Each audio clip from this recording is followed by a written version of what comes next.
Shrink introduction. I could die in peace, I think, if the world was beautiful. To know it's being ruined is hard.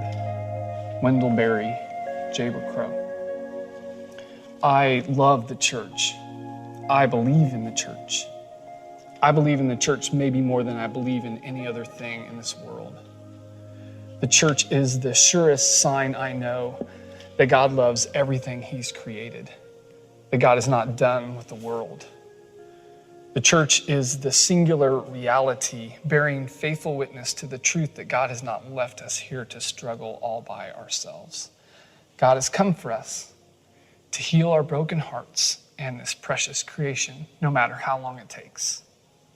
But the church is facing a huge problem, and it's not a problem of resistance or secularity, nor is it a problem of the culture's hostility to the gospel.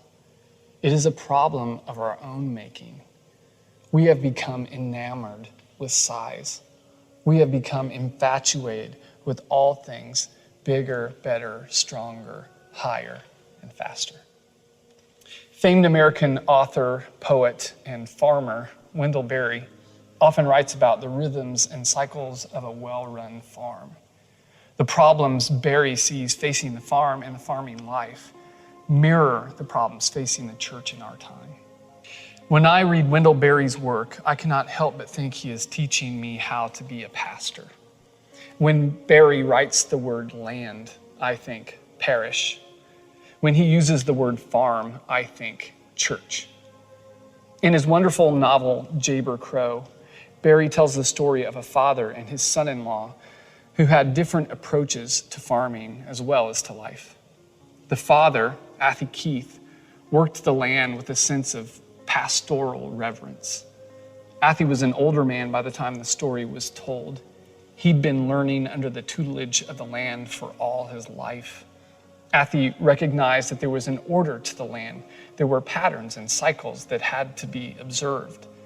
Those patterns and cycles were determined by nature and should be respected. Athy believed that humans could not impose their own patterns and cycles on the land without damaging it. On the other hand, the son-in-law, Troy Chatham, was determined to be the picture of a modern industrial farmer. Troy seemed to believe that the farm existed to serve his wishes, not the other way around. Patterns could be imposed on the land, and natural cycles could be altered or ignored. Every inch of land had to be plowed. Limits had to be pushed and expanded. Every dime of capital had to be leveraged or spent. Troy's goal was always bigger, better, higher, faster, and stronger. Athy and Troy couldn't be more different. Their approaches to farming and to life stand in stark contrast. As Wendell Berry explains, Athy said, "Wherever I look, I want to see more than I need." Troy said, in effect, "Whatever I see, I want." What he, Troy, asked of the land was all it had. He was speaking as a young man of the modern age, coming now into his hour, held back only by the outmoded ways of his elders. Sadly, in Berry's story, time was on the side of youth, and Troy's approach to farming began to overtake his father-in-law's. Athy would make his anxious son-in-law walk the land. He'd show him the outlines of the plow furrows and teach him to appreciate the way the land sloped and how the water should run. He showed him the next year's cropland, now fallow, and the land slated for the year after that, explaining to him the patterns of the farm he had discovered over decades. Athy tried to teach Troy the value of a good garden, of pasture for milk cows and grain for the hogs, and he showed him how to cut firewood from the fence rows without depleting them. Troy's only response was, "We need to grow more corn." Berry explains Athy's reaction. This brought Athy to a stop. The law of the farm was in the balance between crops, including hay and pasture, and livestock.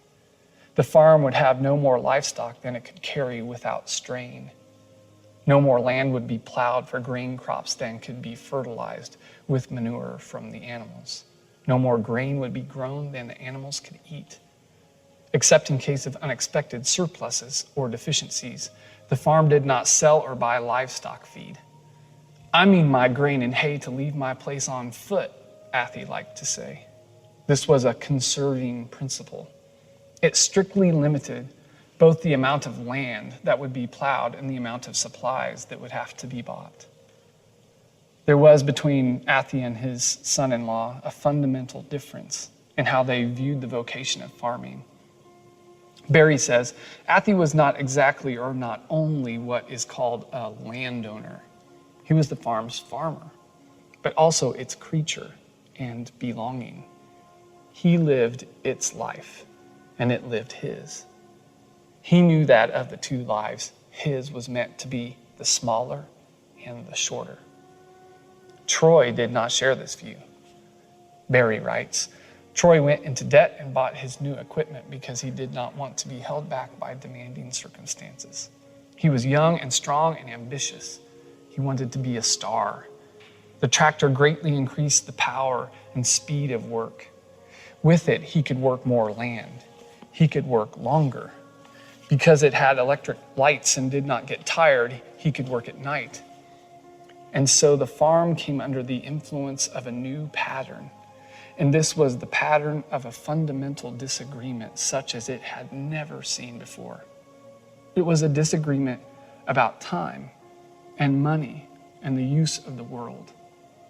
The tractor seemed to have emanated directly from Troy's own mind, his need to go headlong day or night and perform heroic feats.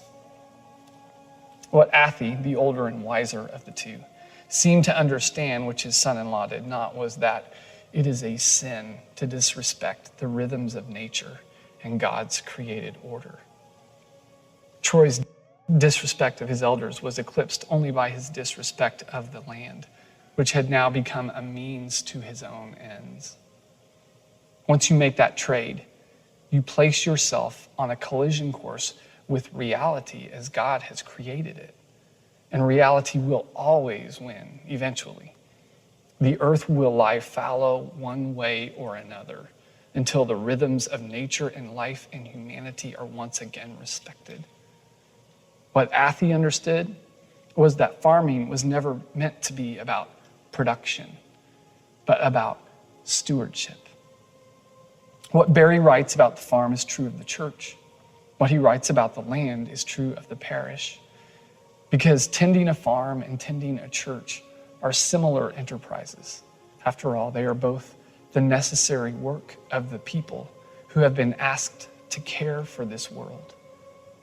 The church, like a healthy farm, has limits. The pastor, church leader, has certain responsibilities to the health of the church and the community in which it lives. For it is not our creation, it is God's. The church was here before we got here and will outlast every single one of us. Our job is stewardship, to leave the church better than we found it, and to cause the church to serve the world around us, not the productivity demands of the leadership.